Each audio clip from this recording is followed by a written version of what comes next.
So it's transfer portal season, and I know a lot of you have questions about how the portal actually works, but I've also seen a lot of you react to situations that tell me you probably don't really get how a lot of this process is going down.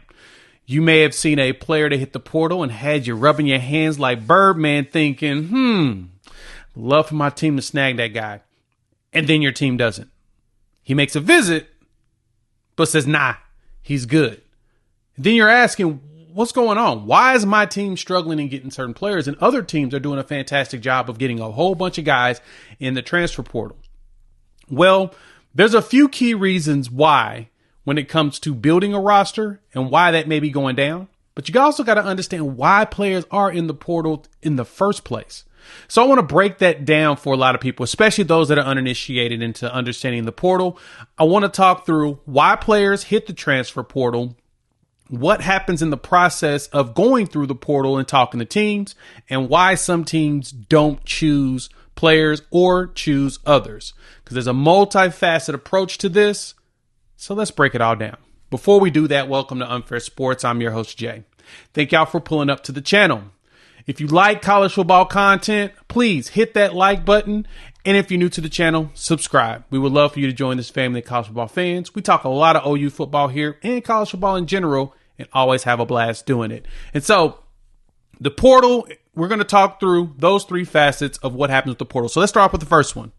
Why do kids end up in the portal?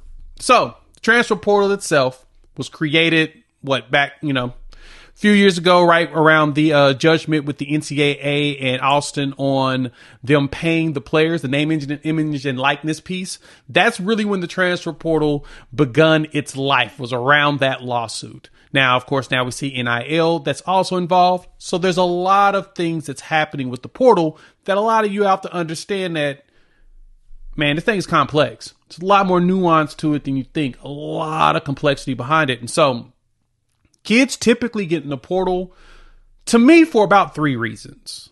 One, their coach is gone.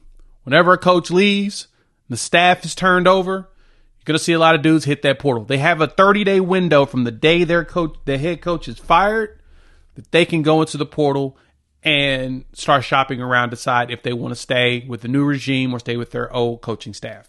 Their portal opens immediately. Another reason is especially when it comes to undergraduates, it's typically because they're processed out.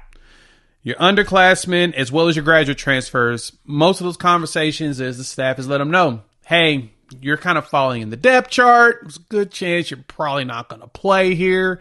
Maybe in your best interest to go shop around, right? Especially if you're good enough and you think you should be starting somewhere. Some of these kids are being told by the coaching staff to, you can stay as a backup if you like. We'd love to have you as depth, but it's a very good chance that you won't play. And so we look at these kids and be like, man, they don't like competition. They're weak. They're weak-minded, blah, blah, blah. In a lot of situations, it's because the coaches want to get them out. A lot of these teams are sitting in situations when it comes to scholarships. You can only have 85 scholarship players on there. And with the preferred walk-on list, a lot of these teams have over 120 players, right? And if you have about that many players, at some point, some of those preferred walk-ons show themselves to where they may have earned a scholarship. And you may have a guy on there that probably is not going to play much, prefer to give them that scholarship. So you'll see a lot of movement in that capacity. The last one is guys looking for a pay raise, as in name, image, and likeness deals to get them paid. Now, understand this. I am a high proponent of NIL. I love it. I am big on the transfer portal as well. I love it, not only as a content creator, but I feel like kids should be able to have the discretion to be able to make those choices. Also, since coaches can leave their team anytime and take a higher paying job. Now, when it comes to that, the one thing you have to understand is some of these kids recognize one thing that y'all may not recognize. They ain't going pro. They have a very slim chance. 1% of college football players make it to the pros. There's a reason why. So, since that's the case, some of these players are taking the opportunity to make their money today at the peak of their powers. That way they have something in reserves in preparation for graduations and they get jobs. It's always good to have some money saved up. I mean, that's kind of like the best way. And since today, at this point in their life, they're at the peak of their athletic performance, taking advantage of it. And so you'll see guys jumping around, going to see who's going to pay them the top dollar to come play for them. So when you see that portion of it, now you're wondering next, who's playing, right? How does the process work of getting in the portal and beginning that negotiation? So 45 days is the transfer portal window. You get a 30-day window in December, and you get a 15-day window in April. That is for undergraduates. Grad transfers can transfer anytime they want to. That's why you'll see players enter the transfer portal middle of the season or at random times of the year. And that's because they've already got their degree. You got your degree, you basically fulfilled your obligation to what you're supposed to do as a student athlete. You can go, come and go as you please. And that's why you'll see graduate transfers also transfer multiple times. Now, 2020, those players are hitting their 4 years. We're not going to see very many more COVID players left because that year we're starting to pass that. So you're not going to see a bunch of 6-year players unless it's medically related. But they can enter that portal anytime they want to. Going from that capacity, once they enter the portal, they don't have very many days to figure it out. So as you know, in bowl season, most kids would like to play in their bowl game. They finish their bowl game, then they enter the portal. And within a certain amount of days, they have to do visits before dead period hits. In a lot of situations, players know where they want to go, or I'll be honest, they've been tampered with. That's just being truthfully. Teams tamper everywhere, and they use back channels to reach out to players to figure out if they have interest in going to certain places. Now, back to why some of these players do leave is another aspect of why some of the players do end up in the portal that I didn't really mention as a key reason, but it's one that I've seen a lot. It's players wanting to be closer to home. So when they enter that portal, they're immediately tied to a school back close to where they're from. You know, Florida, Georgia, Oklahoma, Texas, Iowa, whatever. Wherever they're from, you'll see a team tied to them immediately. It's because some of those kids do want to go back home and play closer to home. Mother may be sick, father may be sick, grandparent, etc. There's a lot of situations and scenarios that happen, but that's another reason. Then you move on for the third facet of this. How do the coaches approach it? This is why I wanted to make this video, because I've seen a lot of you get upset because your favorite team is not signing the players you want them to sign. I totally understand that. I get where your qualm is in this situation, and you're wondering, why won't my team sign that guy? Well, once they actually have the conversation with the player, there's a few facets that teams do take in consideration when they look at transfers. Number one, they want to look at fit. Does this player fit what we're trying to do? Now, you'll see some teams, if you look at the rankings in transfer portal, some teams will bring in a ton of transfers. And there's misconceptions about that sometimes too. Sometimes it's also when a new coach comes in, they just start bringing in their old players.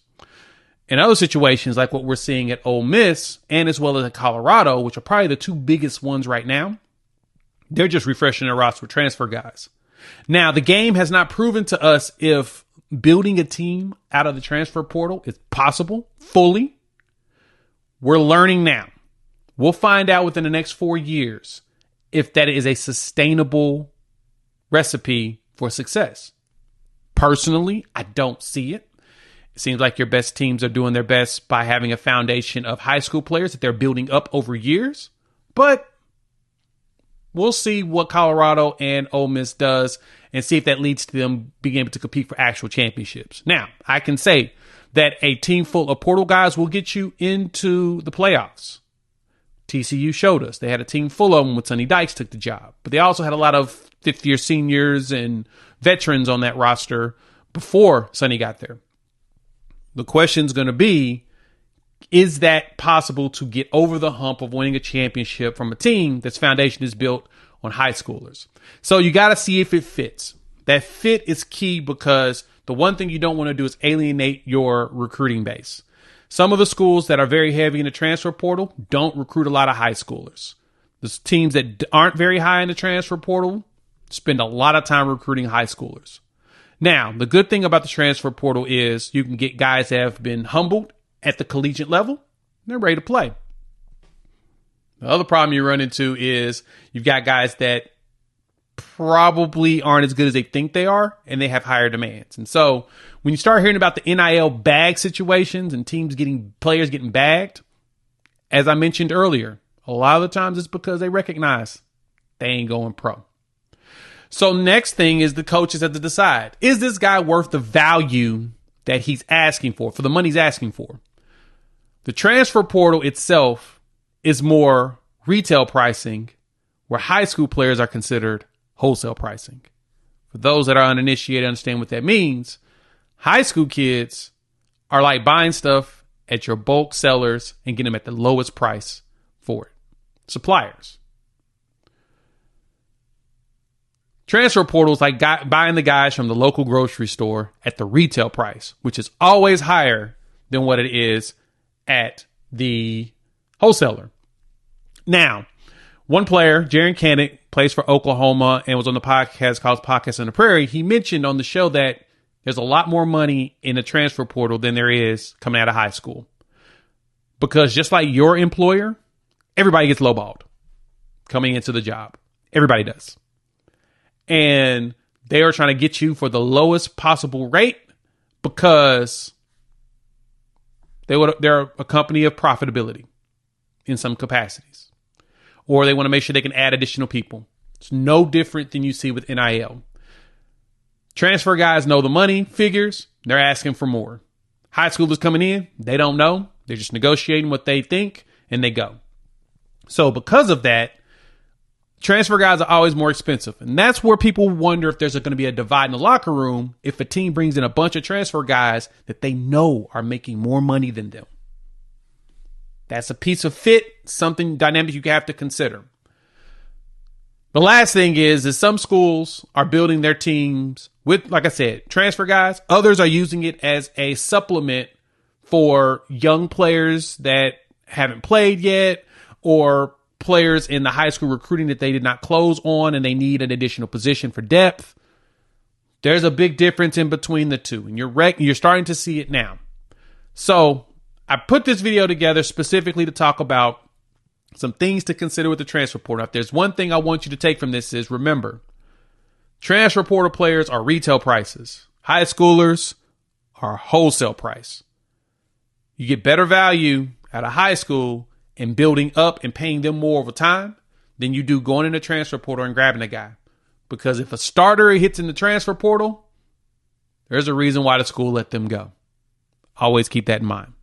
You don't see a lot of all SEC, all Big 10, all Big 12 guys really hitting the portal like that. It's usually from lower ranks moving up to a better opportunity. That's what you should consider. All right, that's transfer portal. Hop in the comments. Let me know your thoughts. I know a lot of you have a lot of strong opinions around portal, NIL, but I want to put something together, just break down my thoughts around it. Hopefully you guys learned something from it. If you made it this far, you like the content, hit the like button. If you're new to the channel, subscribe. Love for you to join this family of college football fans. We talk a lot of OU football and college football in general. Like I said, we have a blast doing it. So, YouTube says check out one of these videos. I highly recommend it. Put it together for you. And we'll talk soon. Peace.